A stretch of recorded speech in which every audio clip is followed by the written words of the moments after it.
성도 여러분 반갑습니다. 10월 3일 매일의 묵상 통독편에 오신 모든 분들을 환영하고 축복합니다. 오늘도 성경 통독을 통해 하나님의 은혜를 깊이 누리시는 저와 여러분 되시기를 예수님의 이름으로 축복합니다. 오늘의 통독 범위는 요한복음 5장에서 6장까지의 말씀입니다. 요한복음 5장에서는 예수님께서 베데스다 연못가에서 38년 된 병자를 안식일에 고치시는 장면이 기록되어 있습니다. 그런 예수님을 보며 유대인들은 안식일 규례를 어겼다고 예수님을 비난하지요.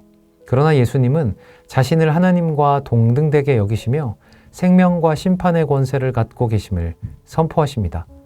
예수님은 자신을 메시아로 증언하는 많은 증거를 대시지만 유대인들은 여전히 믿지 않았습니다.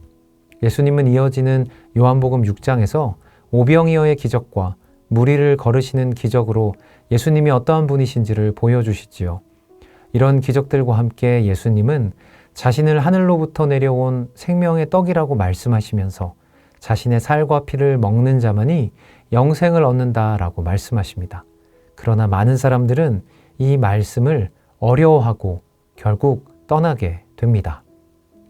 저는 오늘 통독 범위를 읽으면서 깊이 묵상되었던 구절은 요한복음 6장 68절 말씀이었습니다. 제가 한번 읽어보도록 하겠습니다. 시몬 베드로가 대답하되 주여 영생의 말씀이 주께 있사오니 우리가 누구에게로 가오리이까? 아멘. 오늘 우리는 예수님의 말씀 앞에서 선택의 기로에 선 제자들의 모습을 묵상하려고 합니다. 요한복음 6장에서 사람들은 예수님의 놀라운 기적, 오병이어의 기적과 무리를 거르시는 사건을 보게 됩니다. 이 기적들이 소개된 후에 그 기적을 체험한 수많은 무리들이 예수님을 따르기 시작하죠. 수많은 사람들은 예수님이 보여준 기적에 매료된 것이었습니다. 이대로 간다면 제자들이 예상한 대로 또한 기대한 대로 예수님은 엄청난 인기를 곧 얻게 될 것입니다. 그리고 더 수월하게 이스라엘을 독립시킬 수 있는 분이 될 것처럼 보였습니다. 하지만 예수님을 따르려고 했던 그들은 곧 시련을 맞이하게 됩니다. 예수님께서 나는 하늘에서 내려온 떡이다 라고 말씀하셨을 때 많은 이들은 당혹감을 감추지 못했습니다. 요한복음 6장 60절은 이렇게 기록하지요. 이 말씀은 어렵도다. 누가 들을 수 있느냐? 그들은 육적인 생각으로 예수님의 말씀을 해석해 보려고 했습니다. 예수님께서 하늘에서 내려온 떡이라고 하시질 않나? 자신의 살을 먹고 피를 마시라고 하시질 않나. 그들의 이성과 경험으로는 받아들이기 힘든 말씀이었죠.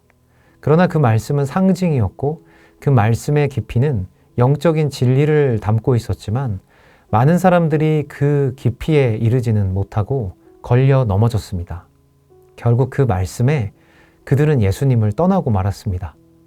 결국 그들이 예수님을 따랐던 이유는 배부름이었고 기적이었으며 새로운 왕에 대한 기대였던 것이죠. 하지만 말씀이 그들의 기대에 벗어나게 되었을 때 그들은 예수님을 매몰차게 버렸습니다. 이때 예수님은 12제자들에게 물으시죠. 너희도 가려느냐라고 말이죠. 이 말씀은 단지 그 당시 12제자에게만 주신 말씀은 아닙니다. 오늘 우리에게도 던지시는 질문이시죠. 우리의 신앙생활 속에서 때때로 우린 하나님의 말씀이 이해되지 않을 때가 있습니다. 받아들이기 힘든 말씀, 현실과 충돌하는 말씀, 내 감정과 맞지 않는 말씀이 우리 앞에 놓일 때가 있습니다. 그때 우리는 어떻게 반응하고 있나요? 많은 사람들이 신앙의 여정에서 돌아서는 이유는 하나님의 말씀이 어려워서가 아닙니다. 그 말씀을 자기 뜻에 맞추려 하기 때문이죠. 우리는 종종 말씀을 내 삶에, 내 계획에, 내 감정에 맞추려고 합니다. 하지만 사실 내 삶을 그분의 말씀에 맞춰야 하는 것이죠. 예수님은 우리의 기대를 만족시키시는 도구가 아니라 우리의 삶의 주인이시기 때문입니다. 그분이 하시는 말씀은 단순한 조언이 아닙니다. 생명의 말씀이고 영원한 진리입니다. 베드로는 이렇게 말했죠. 주여, 영생의 말씀이 주께 있사오니 우리가 누구에게로 가오리이까? 이것이 저와 여러분의 고백이 되어야 합니다. 하나님 비록 이해되지 않아도 여전히 믿습니다. 하나님 내 마음에 들지 않지만 그래도 이 말씀을 따르겠습니다. 라고 말이죠. 믿음은 모든 것을 이해할 때 비로소 시작되는 것이 아닙니다. 이해되지 않아도 말씀을 붙들고 의지할 때 시작되는 것이죠. 믿음은 질문이 없어야 생기는 것이 아니라 질문 가운데 주님을 붙드는 데서 성장하고 자라기 시작합니다. 우리는 오늘 이 본문을 통해 참된 제자의 길이 무엇인지 다시 한번 마음에 새기게 됩니다. 참된 제자는 말씀 앞에서 머뭇거리지 않습니다. 어렵더라도 끝까지 주님만 붙듭니다. 왜냐하면 그 말씀이 생명이기 때문이지요. 사랑하는 성도 여러분, 하나님의 말씀은 단순한 정보가 아닙니다.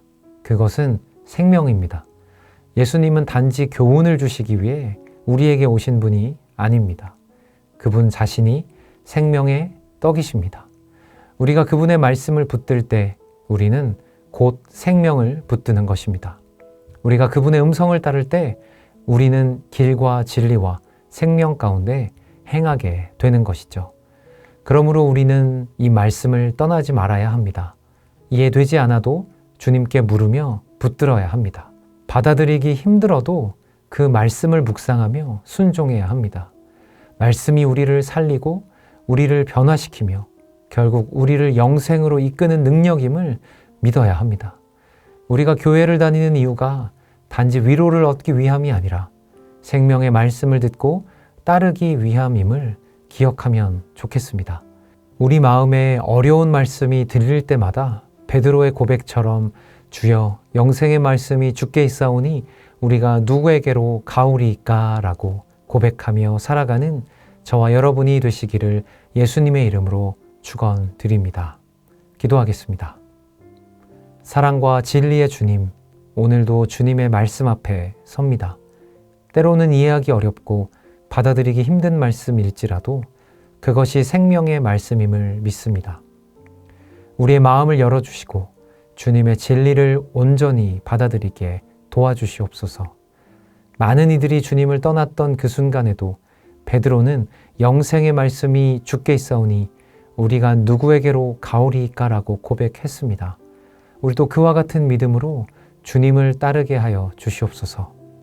어둠 속에서도 시험 속에서도 주님을 떠나지 않고 끝까지 주님을 따르는 참된 제자가 되기를 원합니다.